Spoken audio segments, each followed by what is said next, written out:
Welcome back, sports fans. We are officially in week 3 of the college football season. It's that time where all the optimism and excitement before the season is beginning to wane, depending on how your Yeah, team is doing. exactly. However, if your team is 2-0, you are riding high. You're already looking at hotel rooms and travel arrangements, part of the 12-team playoff. But there's a lot of football left to be played, That's right. Darren. A lot can change from here on out. Absolutely. So let's get into our week 2 takeaways.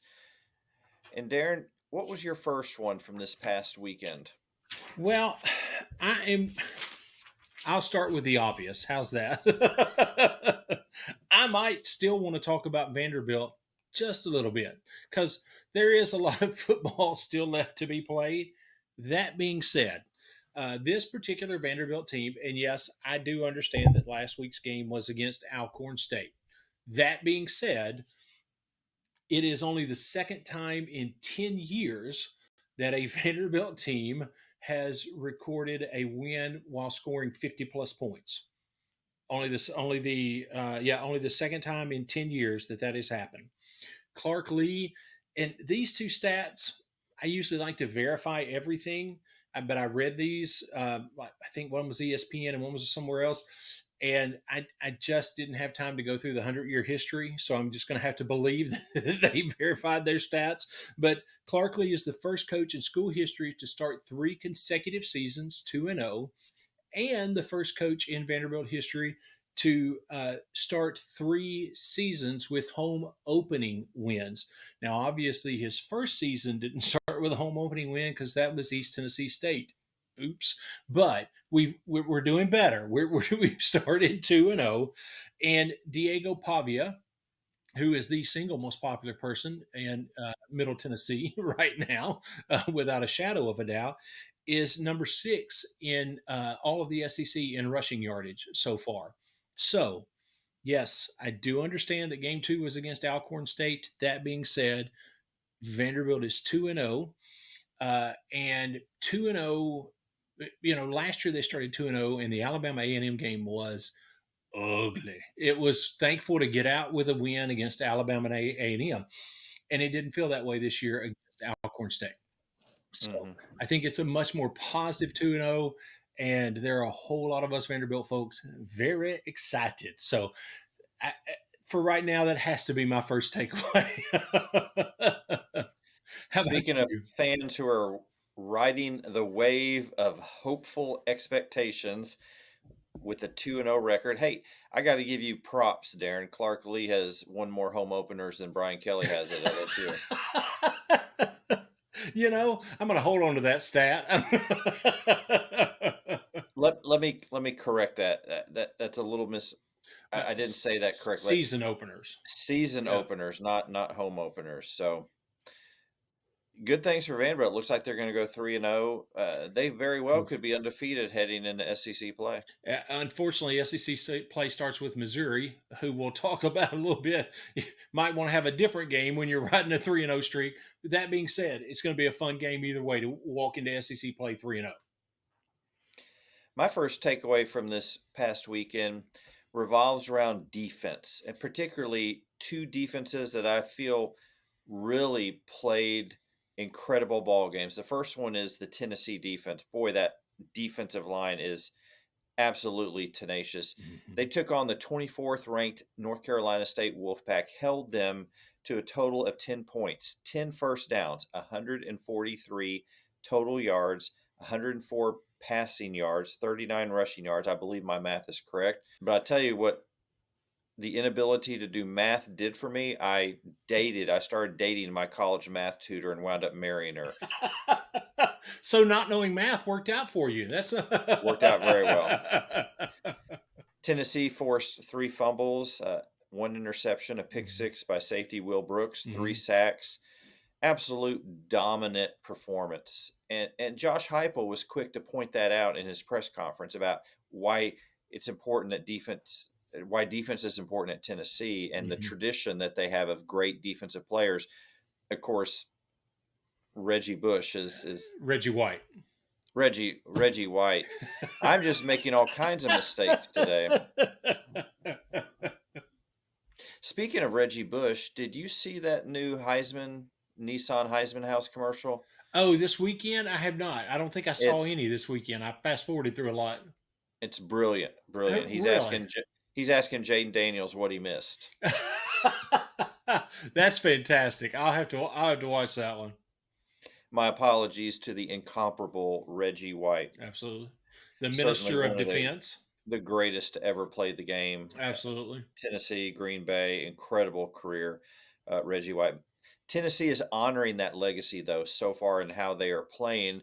They've got Kent State next up, Yeah. so you'll see statistical padding most likely in that game. Then the big matchup, Norman against Oklahoma, who their offense struggled a little bit this Yeah. past week against Houston. So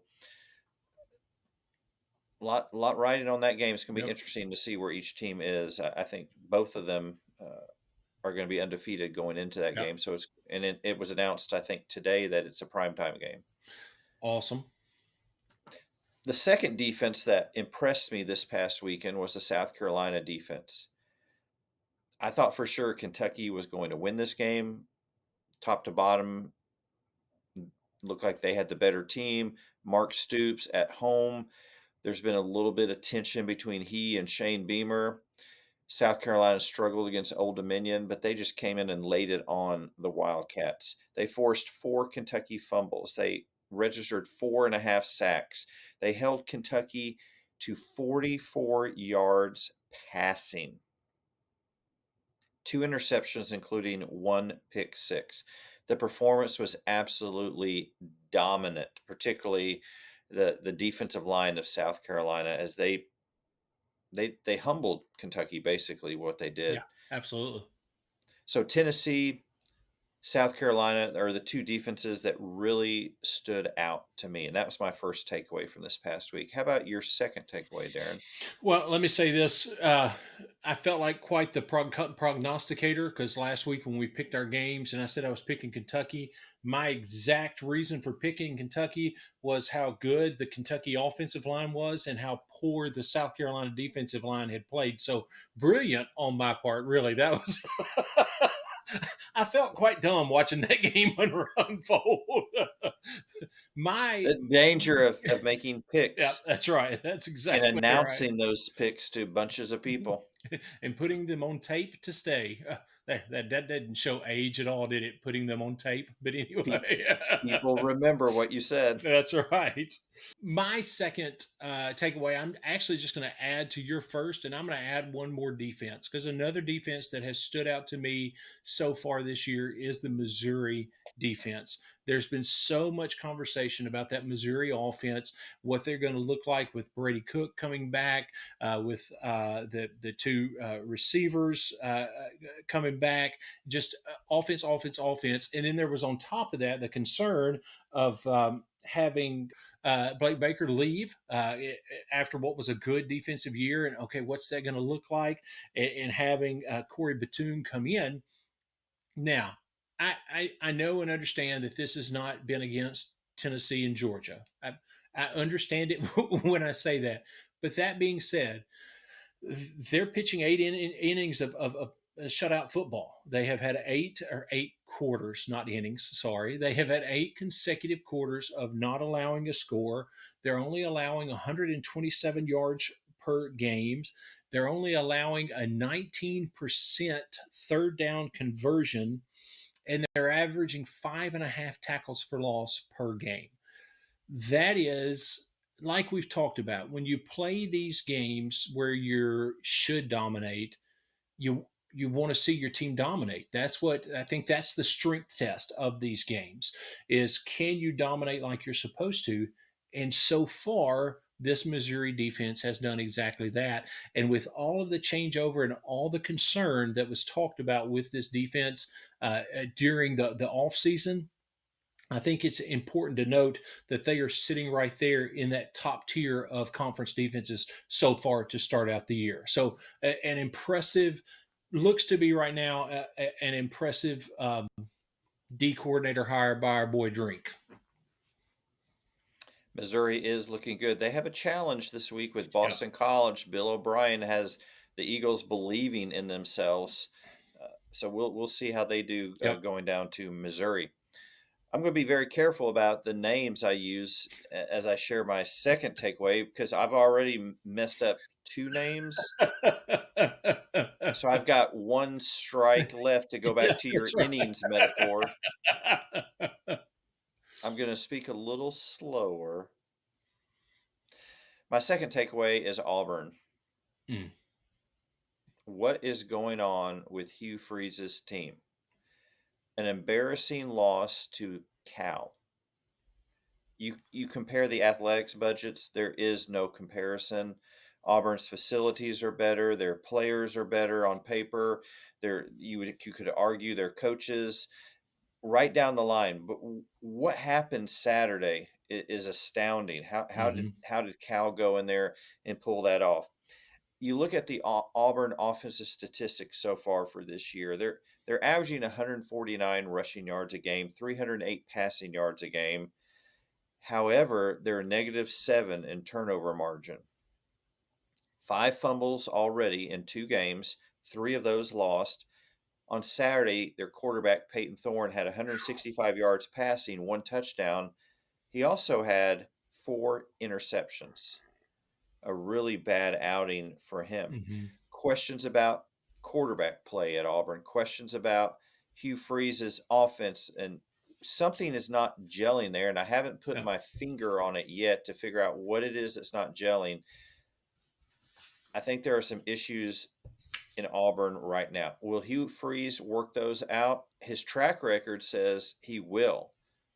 Right now, however, there's some real concern in yeah. Auburn where this football team is going.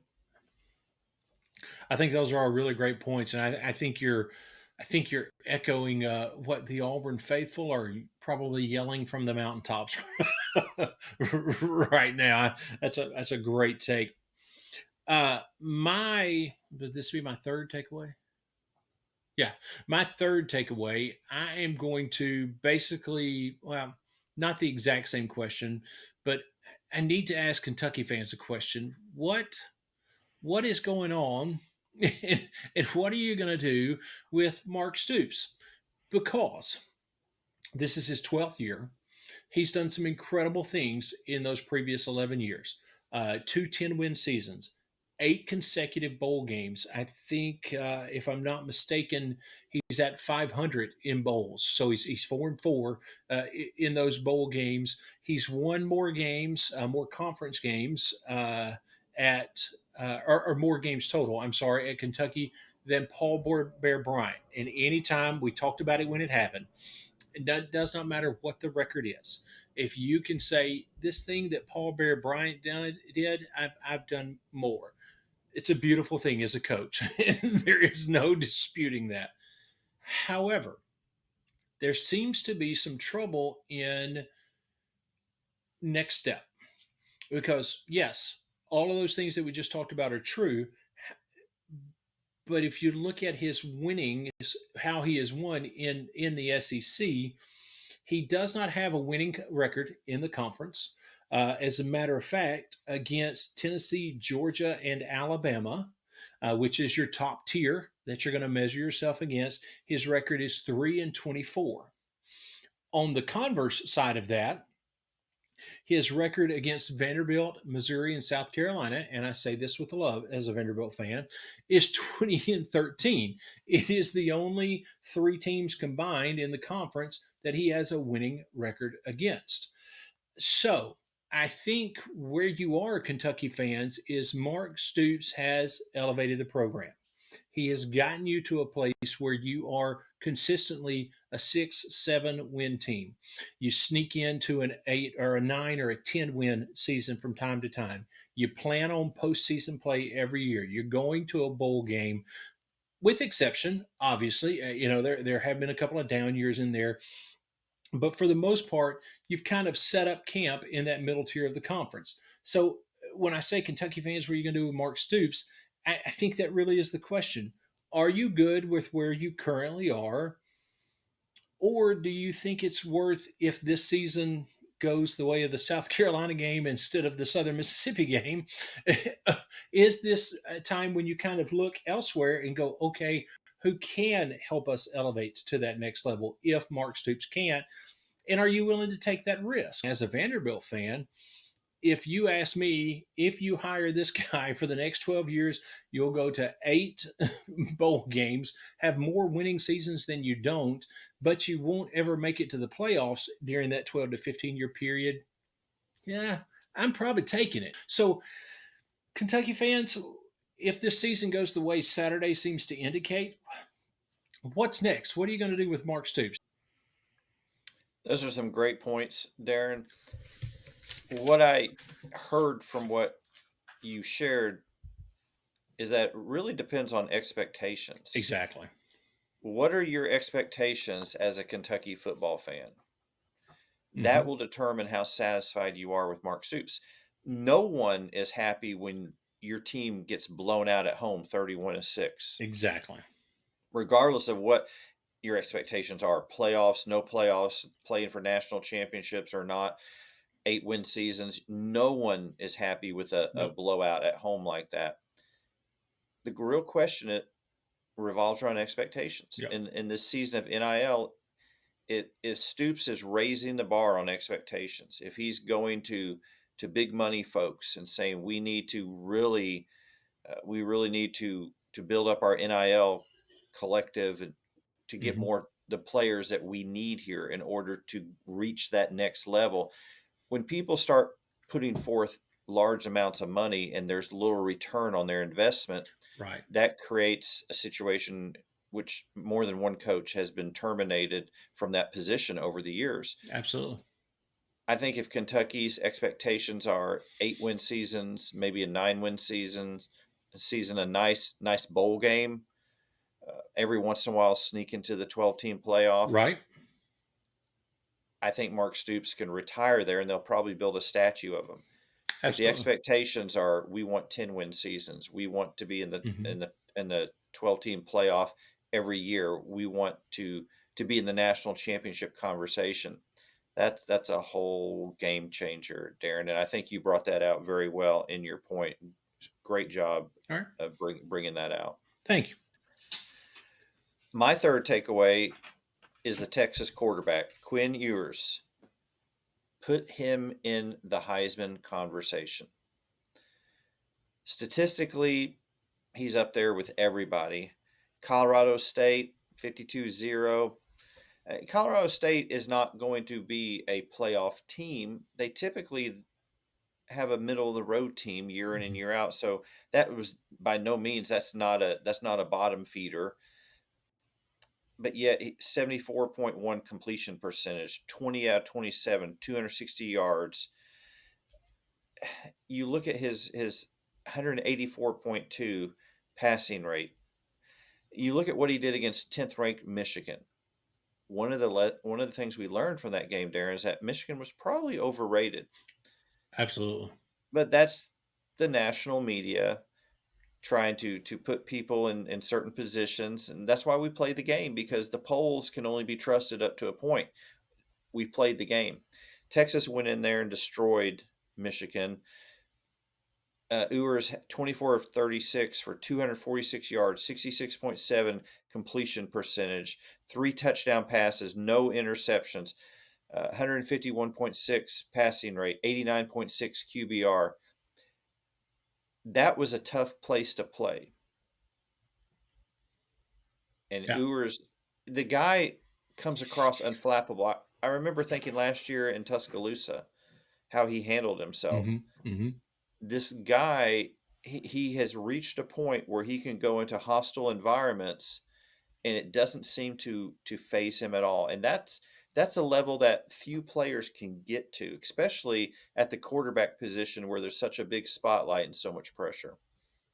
I think you make a fantastic point, and let me be the first to say that if there is a Heisman campaign that Texas initiates, I would be the first to nominate you as the campaign chair. I think you would do a magnificent job in running the Ewers for Heisman campaign. But you know, to me, the strongest point you made there is the fact that when you look at the last 2 years, he has lived under the pressure of being the Texas starting QB, having the most talked about quarterback recruit in the country standing on the sidelines staring at him in Arch Manning, and did it not only at Texas in home games, but in road wins in venues like Tuscaloosa and the Big House.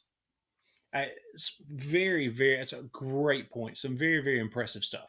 Enough about the past. Let's That's move right. on to the future as we go into our four down territory. So let's get into our sure thing pick of the week. Darren, what is yours?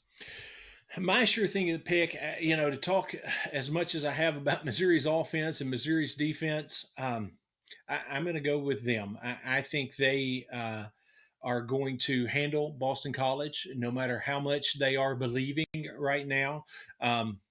And I absolutely refuse to pick Vanderbilt as a sure thing, no matter who they're playing, because in our years of doing this podcast, it has not once worked out for me. So eliminating, pulling Vanderbilt off the table as a sure thing pick, I think Missouri is the sure thing pick. How about you? Who's your sure thing pick? The atmosphere in South Carolina is going to be electric. Shane Beamer has created a lot of excitement, particularly after this win over Kentucky and Lexington. Mm-hmm. LSU is coming to town. LSU is my sure thing pick of the week. I'm a little concerned about the defensive line of Mm-hmm. South Carolina. I have a lot of faith in the offensive line of LSU. And while the run game has not really been where LSU fans want it to be, the pass protection has been solid. Nussmeier Mm-hmm. is a veteran Oh yeah, quarterback. and he's looked good. He's looked good so far. And another thing that gives me hope is the South Carolina offensive line, I think, is very suspect. Mm-hmm. Now, LSU had a big loss this week with Guillory tearing his Achilles, being Yeah. out for the Mm-hmm. year. But when you play at a program like an LSU, it's always the next man up. So I think the defensive line has a chance to do some things. I'd like to see Harold Perkins get more active. Mm-hmm. I think LSU goes into South Carolina, and I think they come out with this is a much needed victory. You lose Yeah. this game, even if you run the tables, you're going to be hard pressed to get into the 12-team playoff. So I think LSU is going to win this one. Nice. Very How nice about pick. your How about your upset pick of the week? Okay.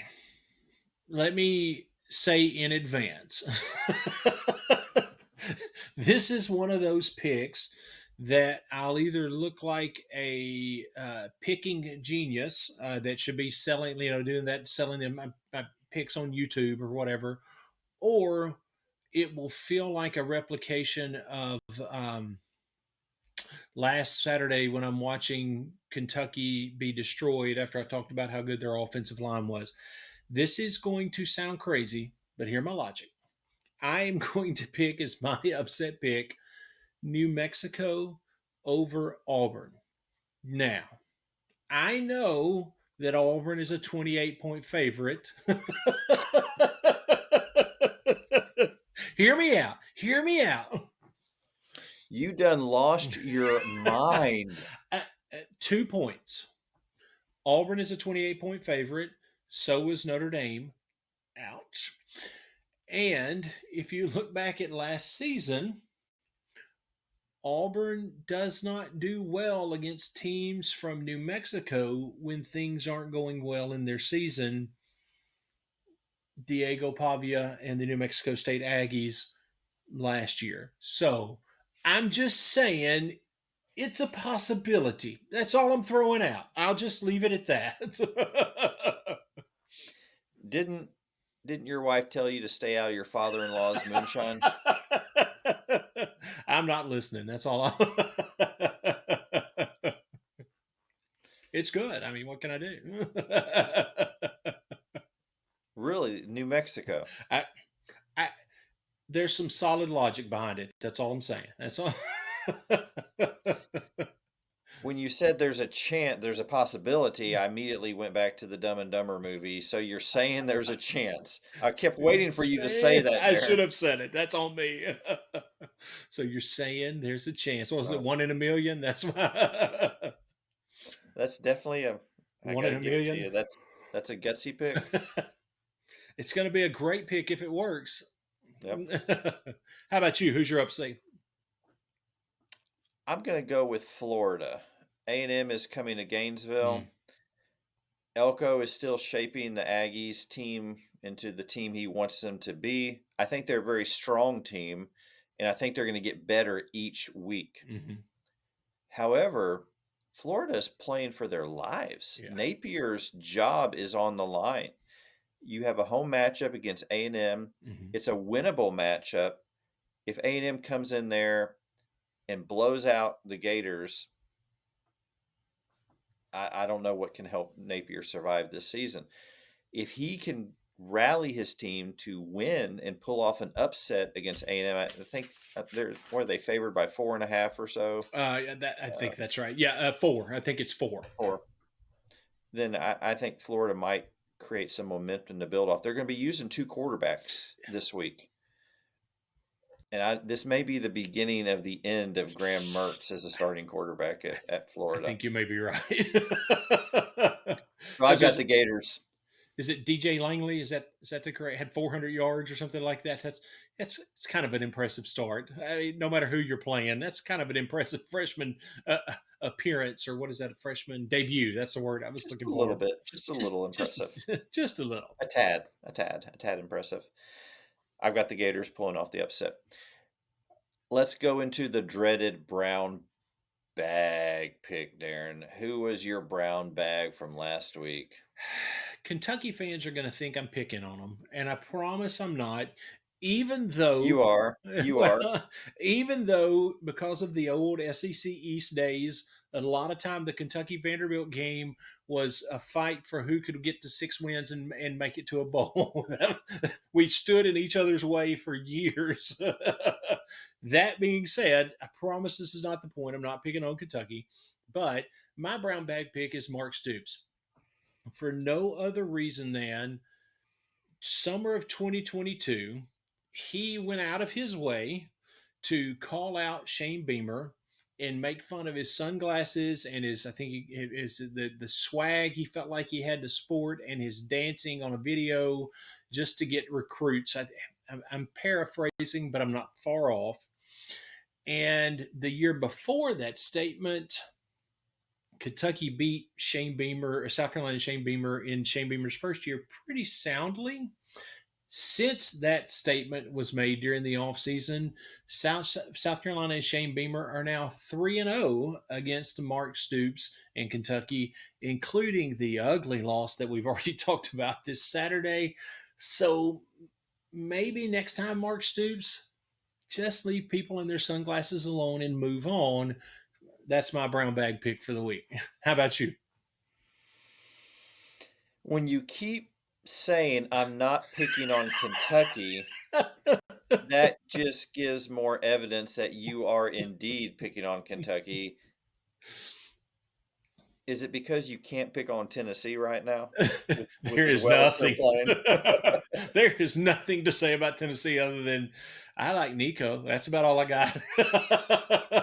So so you're the guy that realizes the guy you're going to fight is way bigger and stronger than you, so you look for his little brother. Hey, you know what? If it gets you to a 6 win bowl game, yeah, I'll do it. My brown bag from last week is the Arkansas Razorbacks. We Mm, both picked them to upset Oklahoma State at home, yep. a listless Oklahoma State team. Did you hmm watch the game? Yep. There wasn't a whole lot of energy there, I didn't think, from Oklahoma State. Arkansas raced out to a lead. It was a tale of halves. The first half was all Arkansas. The second half, they allowed Oklahoma State to get back in it. They did come back, forced overtime, and then Oklahoma State won in overtime. But think about these statistics, Darren. Taylon Green, he's a good Yeah. quarterback, 416 yards passing. Arkansas had 232 rushing yards. What killed them? 4 turnovers, Mm-hmm. 2 fumbles lost, an interception, a pick six. I think Arkansas is already made strides from last year, but that was a tough loss. Yeah. They had that game won, Mm-hmm. and they couldn't close the deal. So Sam Pittman, Bobby Petrino, y'all sit down, put your heads together, and next time close out the deal. That's exactly right. That's a great point. So couldn't agree more. It was hard to see them lose that game because you really thought they had it.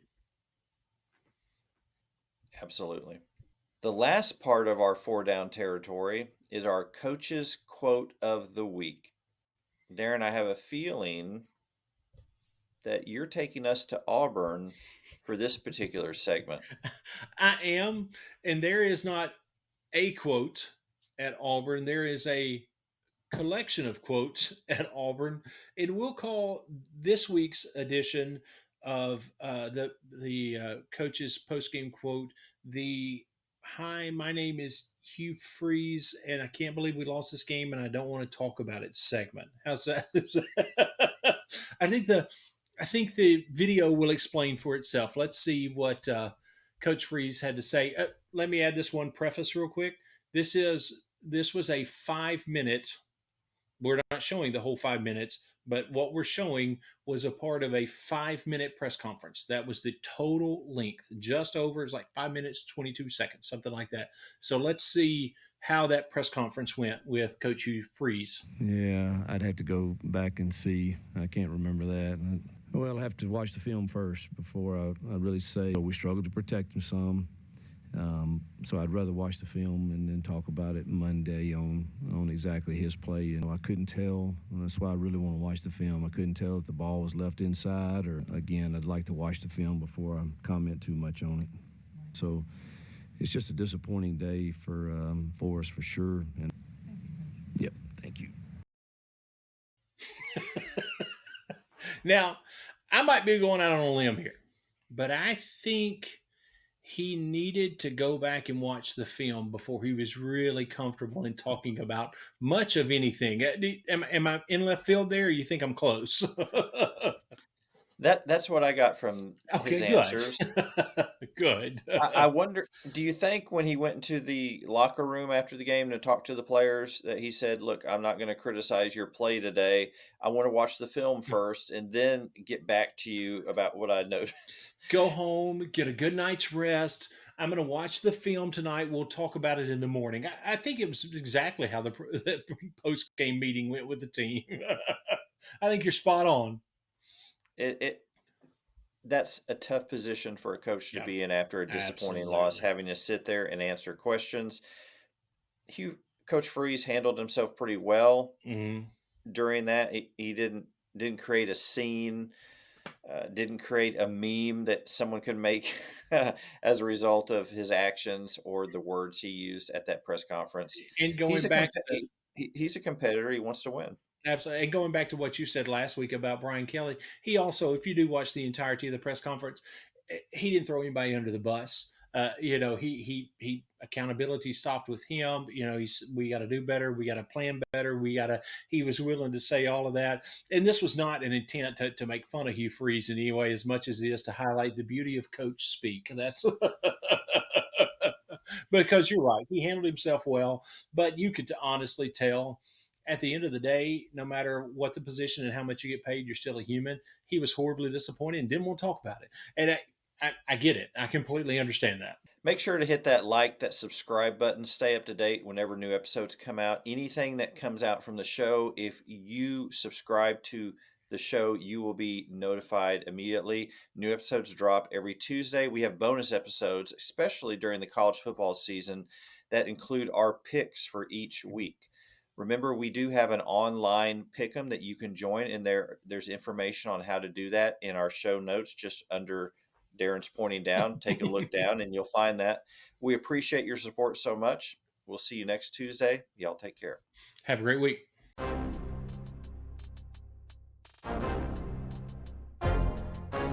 Thank you for making the Brew and Shaver Sports Podcast your go-to sports show. Be sure to subscribe, rate, and review our show if you haven't already. Your feedback is important. Let us know what you think about this week's show.